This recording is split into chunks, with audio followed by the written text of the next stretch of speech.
All right, we've had a good time visiting with the many assistant coaches on Kim Mulkey's staff, and the latest we get to talk to is Kaylin Rice. Kaylin, thanks so much for being with us here today. Absolutely. Thank you for having me. Yeah, good to see you. Kaylin has worked with Coach Mulkey a long time. You were a player in high school, and then fresh out of high school, you go to Baylor and you start as a manager. Absolutely.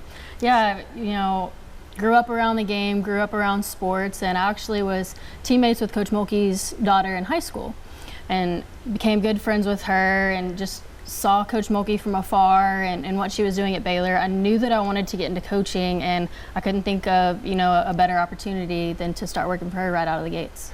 And being a manager, this is the case of, earning your way, right? I mean, you don't just become a head coach in college basketball. You have to, prove yourself, right? And so what were you doing early on as a manager? Absolutely. The managers, they're kind of, the team behind the team, and they do a lot of the dirty work, the grimy work, laundry, things like that. Set up the gym for practice, pack bags for games, Nike inventory, anything and everything really just to help, that well-oiled machine that the coaching staff put together. And then Jordan Westbrook, who's also on the staff, she was a manager too early on. Absolutely, she was. She was a couple years older than me, but we worked together as managers at the same time. Jennifer Roberts on staff was a manager back at Louisiana Tech. Coach Mulkey knew her back then. So it's a great way to stay around the game and get involved in college athletics. Is it kind of like being a walk-on and earning your scholarship? Absolutely, absolutely. I mean, there's long nights of laundry and things like that to be able to, earn the respect and certain responsibilities that are a little bit, more fun as you get older. Well, you, like many of the coaches on her staff there at Baylor, you had something that was up and running. You were a national power. Moves like this just don't happen that often, where a coach of Kim Mulkey's caliber leaves to go to another school. What was it like when she informed you guys that this is what you wanted to do? That was kind of surreal. The rumors had started circulating on social media that, LSU was interested. And while she hadn't talked to, LSU at the time, my husband and I just started talking a little bit like, hey, if this happens, would we go? And it really wasn't much of a discussion. We knew that was something that we would absolutely want to do, follow Coach Mulkey. And she called us out to the house and kind of went one by one. I'm not going to go if I don't have y'all going with me. So she asked each of us if we would go with her to LSU. I kept waiting, honestly, every day to hear or to see the story that, Kim Mulkey got a big raise at Baylor and a big extension, that just a lot of people just, didn't want to believe in sunshine and rainbows that something like this would happen, but it did. Yeah, no, it's pretty incredible. It's not a move, like you said, that you see often. A coach of her stature, national championship, Hall of Fame coach, leaving a dynasty that she had built. But if anybody can do it and go to a new program and start another one, it's Coach Mulkey. So the first year you get here, you have a nucleus of veteran players left behind, but they had not been winning. Mm-hmm. And so in that first year, what was it like to coach them up to 26 wins and get you were a 3 seed in the NCAA tournament? Getting to host first and second round, that was huge in year one. It was a unique year. Can't give enough credit to those seniors for just allowing themselves to be coached by Coach Mulkey. It wasn't a coach that recruited them out of high school, but they bought in and saw success early. The different changes in practice habits and things like that. They saw the results on the floor early, so it made the buy-in a little bit easier. But they allowed themselves to be coached, and they benefited from it. Yeah, I think there's always this feeling of when a new coach comes in, especially a coach of Kim Mulkey's caliber, that she's going to run everybody off, and it's going to be this big, flip the roster. But couldn't do that one way or the other. These people had to get on board with what she was coaching, and you guys had to make it work, and you did. And they did, and they had chemistry amongst themselves, from playing together for a couple years. But I just can't get over how special that year was, and the success that Coach Mulkey was able to put together in year one was historical. I think Grant went back and looked at it, the largest turnaround in by a coach in SEC history. It's pretty remarkable. It was funny. I think a year ago, Coach Mulkey said, we're not going to be 19-2 after 21 games or whatever next year. We're feeding the monster too quickly. Don't expect this. And then sure enough, you start 23-0, and we're 25-1 right now as you're sitting here right now. So with your only loss being to the juggernaut of the sport. So what has this year been like for you? Continuing to feed that monster, a little bit. It's been a pretty surreal year. Last year, you couldn't have told us that we would have the year that we would have. coming into this year, we didn't think that we would have the year that we're having right now. But special players like Angel Reese and certain transfers that were able to come in have helped make that possible. Yeah. Angel is so special, right? Absolutely. 6'3", can post up on the block and get rebounds, and can get the ball and drive it coast to coast, split two defenders and go glass. I mean, a special player. Absolutely. We saw that a couple times against Florida on Sunday, I think. Angel's an incredible talent, super versatile, has an incredible will to win, ultra competitive. I mean, she's kind of been that spark that we needed to help get this year's team going. And obviously didn't have the game she wanted to against South Carolina, but the next game out against Ole Miss, who we saw how good Ole Miss is, right, in their game against South Carolina this past week. South Carolina really had the grind to win that one. Angel scores 36 and grabs 20 rebounds. Yeah.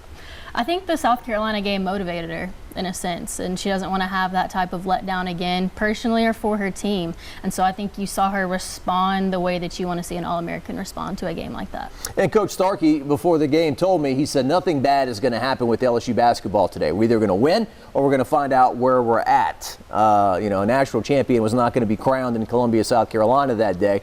But I guess it was a, you know, it was a learning experience, and if you get on the floor with them again, whether it's at the SEC tournament or maybe the NCAA tournament, maybe you'll be better the next time around. Absolutely. Coach Mulkey did a phenomenal job of framing that game to our team in the locker room. It was never, you know, our national championship game or anything more than it needed to be. She wasn't going to let a loss break that team down or destroy that team. We just more so used it as a building block and kind of a gauge of where we're at as a team. And I think it's working and kind of propelling us at the right time into the postseason. Yeah. Well, we've seen that around here before, win the big game and then lose the game, the next game that no one's talking about. And that's what we wanted to stay away from. We didn't want to let that kind of spiral us, and I think we came out and responded against a really, really good Ole Miss team that's going to make a run in the tournament as well. So I think our team handled that game the way that it needed to. Alexis Morris is such a dynamic player, certainly in that South Carolina game. She was oohing and ahhing the crowd. I remember before the game, Dawn Staley in her press conference said, "Ooh, she scares me," and for good reason. What's it been like to see this player? You know, she talks about Allen Iverson kind of being a hero. She's kind of that way. She's the smallest player on the floor who takes it into the paint, can shoot from the outside, can handle, do all those things. It's been pretty special considering, you know, the history that we have with Alexis. I've known Alexis ever since she was in high school. We were with her as a freshman at Baylor, and so just to see her growth from her freshman year, even from last year to this year, has been tremendous. So I love Alexis like, you know, one of our own, and it's been pretty special to see how she's just really taken her game to the next level. I think even in the second half of conference, you've seen a different Alexis Morris since about, you know, the Tennessee game. And so it's pretty special to watch her finish out her college career the right way. Because last year she's playing off the ball, right? And this year she's being counted on to bring it up and distribute more. But last year, I think there was a stretch from like, I don't know, mid-February to March where she's putting up 20, 25 a game. She's definitely capable, and that's the thing. She can do whatever Coach Mulkey needs her to do on the floor. You need me to score 20 tonight? All right, Coach, I got you. You need me to go out there, be a true point guard, and put people in the right position? She can do that as well. She's been around Coach Mulkey for so long. She knows what she wants, what she expects, what she's looking for. And I think she may have more nicknames than Shaq, right? I mean, the Twitter handle is constantly changing, right? Yes, she does. She does. It was Ace Wolf back in the day. We have Luther now, the Don General. It changes, but we know which one we get. She's still Lexi. Right, no matter what. And then Jasmine Carson, who's kind of a quiet young lady who just goes about and does her business, she was unconscious in Gainesville the other day. That was pretty special to watch. 7 threes, tied an LSU record. Everybody loved it. I think we're a better team when Jasmine Carson is hitting those shots from the perimeter. It makes us a little bit tougher to guard. So that was a big game at the right time for her as we finish up conference play. And then when you have Flage, and what I keep hearing about Flage over and over again is she's hard on herself. She's so hard on herself. And this is a young lady in the new era of basketball where a lot of people know her as a rapper and, then she's playing basketball too and whatnot. So people around the country know who she is. But what kind of job has she done as a freshman? an incredible job. I mean, she's playing a lot of minutes as a freshman. I think she's averaging probably 26, 27 minutes as a freshman in the SEC, which is pretty impressive alone, not even considering everything else that she, handles on and off the court. I've never seen a freshman come in and have the work ethic that she has. When the lights are on at the gym at 6 o'clock, 5 o'clock in the morning, it's flagé. So just to see the success she's having, it's not surprising because she actually puts in the work. She's constantly in the gym, getting up shots, working with coaches, in the film room with Coach Starkey, you name it. She really puts in the time, and that's why she's having such a special freshman season. LaDasia Williams is a versatile player, right? She can do a little bit of everything as well for you. She is. She's a great glue player for our team that we really need. Angel attracts a lot of attention. LaDasia's experienced enough, has played at the big stage before, and so she's able to kind of take some of that pressure on her, and if they're going to play off of LaDasia, she can make them pay for it. She's an excellent defender, and so we've really been pleasantly surprised with her play this year. I joke with him before the interview, all the faces and pictures are up, so I just kind of bounce around maybe and say, I'm going to talk about this one. Yeah. But the all-name team, all right, last tier POA, what a tremendous name, and a great player as well from Australia. POA is a fun, unique player with her Australian background. We give her a hard time because of the different nicknames that she has for things and things like that. POA is a great kid. She's had a great year this year as well, kind of playing that point guard position for Coach Mulkey. A little bit of a change from her JUCO days, but I think she's really enjoying her time at LSU and learning a lot. The staff overall, I think it was Daphne Mitchell who joked, we run deep. And I joke about it takes 10 minutes for y'all to walk out of the tunnel because there's so many. It does. But different outfits, different personalities. So how does this all work? Everyone has, Kim Mulkey, she's the front man or front woman, so to speak, but then everyone behind her has a responsibility. Absolutely. I think that was one of the best parts about coming to LSU from Baylor. Our staff had already been together for the most part for a long period of time. Everybody knew what the expectations were. Everybody knew what each person was supposed to be doing, which is different when most staffs are put together. Usually everybody's learning each other, learning head coach expectations. We came with that pretty much already in place. So that kind of helped, definitely for the success in year one, but even this year with the addition of Coach Starkey and Coach Reedus, it's an all-star staff. You couldn't ask for a better coaching staff in college basketball. And I think we have a bunch of different personalities, and that's what makes it the best. You can't have, 3 coaches with the exact same personality. It's not going to work out well. Yeah. So we have the veteran leaders on the staff. You have younger guys with more energy. It all blends really well. As excited as we were that Coach Mulkey was coming, we were also very excited when Coach Starkey, said he was coming back. And he was a consistent on all 5 of those Final Four teams in the early 2000s here, and then going all the way back to the LSU men's program, coaching the likes of Shaquille O'Neal and Mahmoud Abdul-Aruf, the former Chris Jackson. So what's it like to be around him every day? Coach always says this is a guy who could have easily been a head coach, but that's not what he wanted to do. Absolutely. I've absolutely loved working with Coach Starkey. It's crazy to think that it's been less than a year now. But absolutely, he could have been a head coach if he want to. There's not a thing that he hasn't, seen or come against, in the coaching years that he's had. Just his dedication in the scouting report, in this film room, probably stands out the most. It's pretty impressive, and I've just tried to soak that all in and learn as much as I can from him, from just a scouting X's and O's perspective. But I think it's also, the relationship that he has with his players is pretty special. We see a lot of his former players come around all the time, and he coaches kids hard, but he backs it up with the relationship that he has with them. Yeah. So that's why I'd say it would work. Yeah, if you see on Facebook or Twitter, I think that's a special thing. When the player's eligibility is done, that's just the beginning of the relationship. They stay in touch. He stays in touch with his former players. They come to visit. When he makes road trips, maybe they live in the city that he's visiting, and they visit before games and everything, so that's a very cool thing. Yep. Skip Bertman, the great Skip Bertman, would talk about mediocrity. He'd say they're the best of the worst, or the worst of the best. It's easy to be mediocre. Your head coach will not tolerate mediocrity. Tell me about what are the things that make her tick, what makes her great, what makes her the coach that's won 87% of her games? A couple things that stand out to me are just her attention to detail. There is no detail too small for her. Everything matters.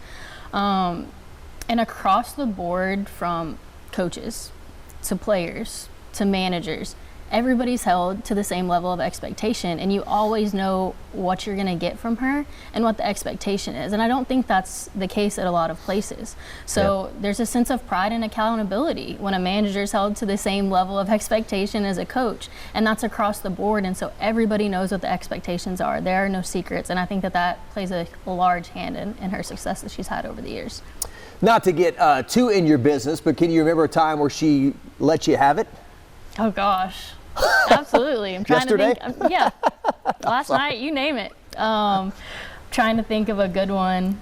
But is it a case of, let you have it and then 10 minutes later, hugs and kisses, or, just kind of that? Not necessarily, but but inside it's one of those, I don't want to let her down again. I don't want to have her to have any doubt in me. I want her to be able to trust what I'm saying, what I'm doing. And I think that is one of her greatest strengths. She hires people and puts them in a position to do their jobs and do it well. She doesn't micromanage. She puts people in positions that they're going to be successful in. Well, you're right about attention to detail.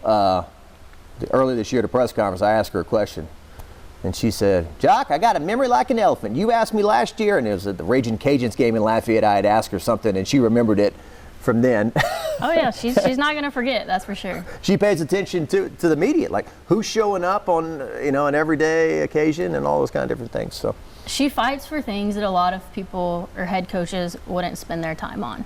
It's the attention to detail in the media. She wants people covering her program. It's the little things that, most head coaches, I feel like, are going to come in and focus solely on, X's and O's and their players. But it means something to her to spend time engaging with the media, engaging in the community, getting people into stands and falling in love with your program.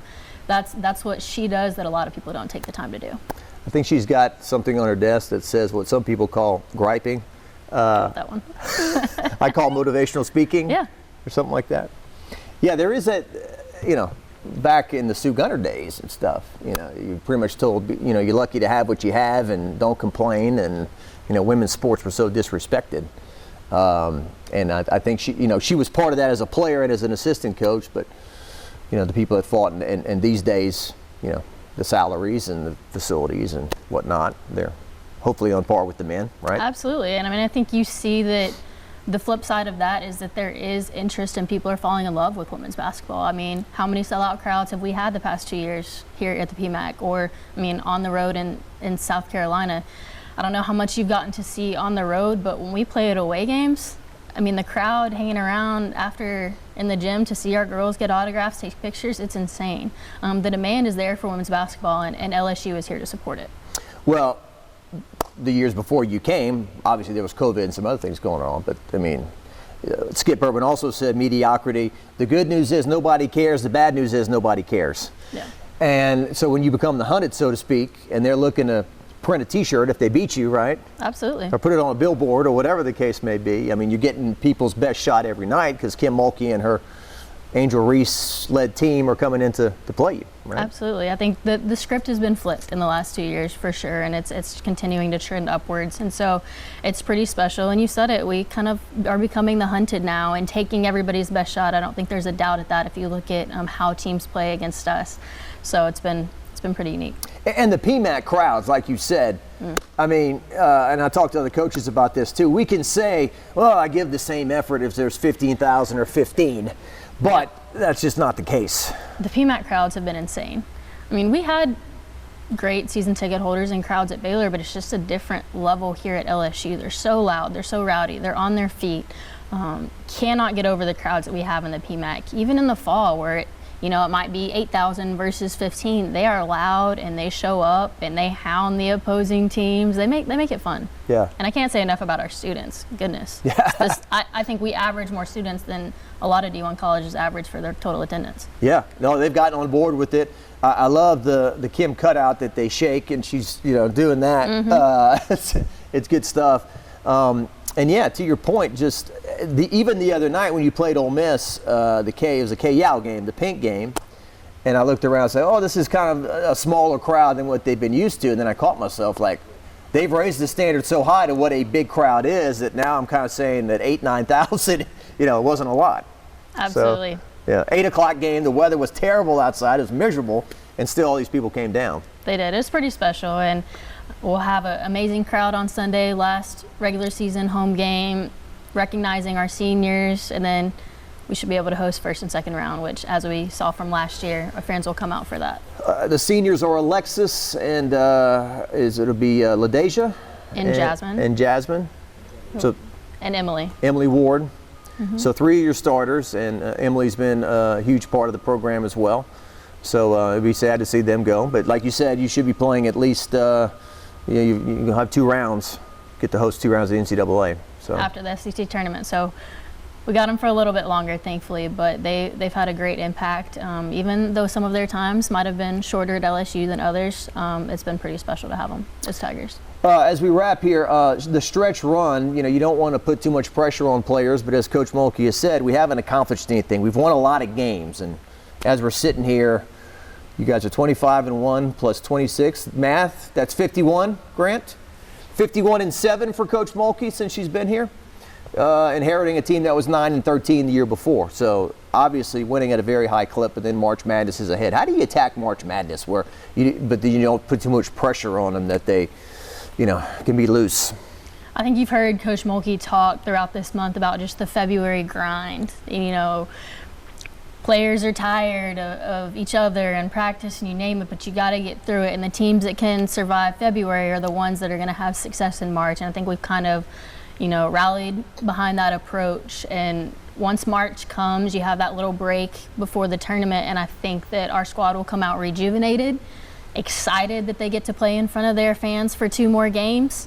Absolutely as great as last year's seasons were. We want to make it out of Baton Rouge. We want to take it to that next step, get to a Sweet 16 and maybe even further. So I think you'll see a rejuvenated squad come out in March. Yeah. Excited about what we can accomplish.